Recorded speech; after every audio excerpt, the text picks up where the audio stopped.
गड आला पण शिव गेला.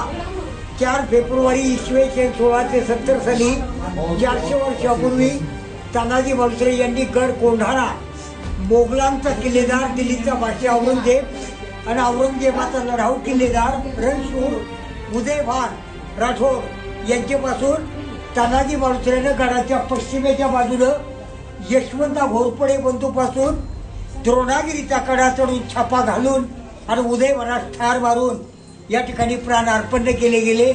त्यांच्या अद्भुत पराक्रमाची स्मारकशिला म्हणून महाराजांनी या ठिकाणी आपल्या लाखो रयतेला या गड आला पण शिव गेला त्याची प्रसिद्धी आणि हा इतिहास सार्वभौम स्वराज्य बनवण्याकरता शिवाजी महाराजांनी महाराष्ट्राचा इतिहास घडवला.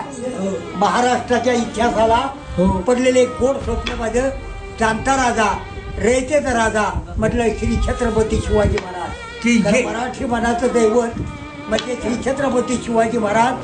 वर्ण आणि वर्चस्वाचा अंकार ठेचून महाराजांनी आपली स्वराज्याची सीमा स्पष्ट केली आणि या ठिकाणी याच अशा औद्योगिक असल्या कारणानं या बदल्यामुळं महाराजांना रयतेचा राजा म्हणून ओळखलं जातं.